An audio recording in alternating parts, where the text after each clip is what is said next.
guys, welcome back to my channel.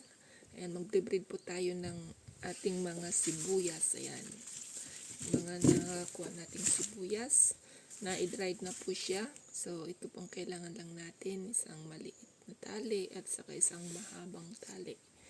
Ayan. So ang unang-unang gagawin natin guys ay ito. Kumuha ng dalawa tapos itali.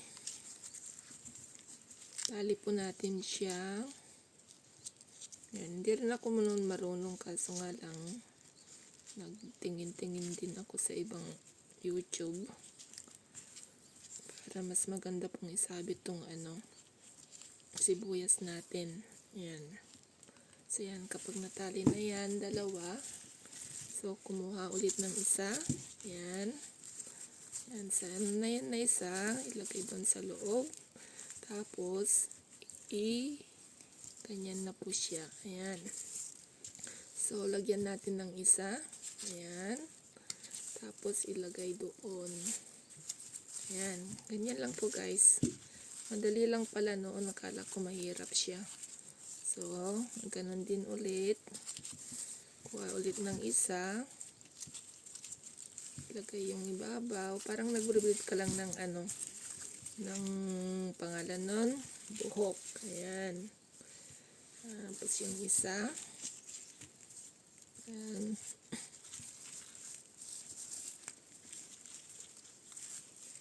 Tapos yung isa ulit. Ayan, ganyan guys. Lagay-lagay lang sa patong. Sa ibabaw pala. Tapos ilagay yung dun sa Ayan. Tapos yung dun ulit sa isa.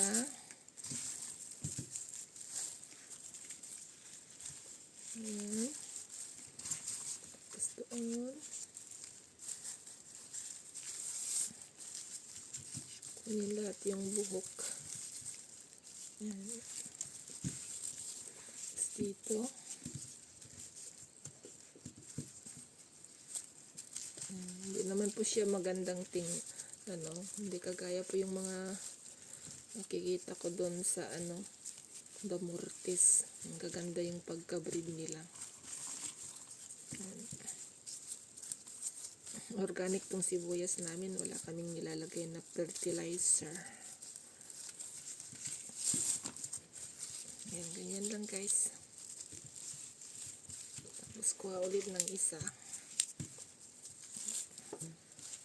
Basta ma-breed lang siya at maisabit para hindi po siya mabulok.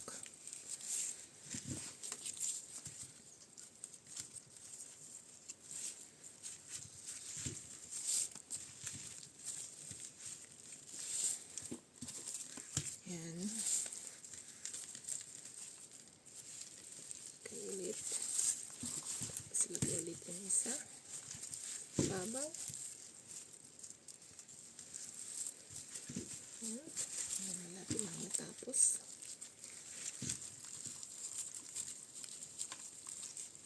Ayan. Tapos dito. Ayan guys. Tapos na.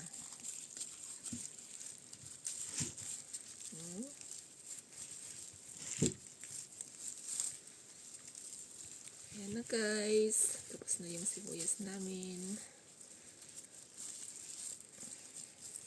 Ayan, na-breed ko na yung iba. Ito na lang for tutorial yung medyo malalaki. Ayan. Kapag na yan guys, pwede na po siyang talian. Talian na po natin to para ito yung gamitin nating pangsabit. Yan, talian lang ng mahigpit. Mahigpit na mahigpit. Para hindi po siya malalagas. Yan. Putulin na natin yung yan, putulin na natin yung dun sa ibabaw. Ayan. So, ayan na guys. Tapos na.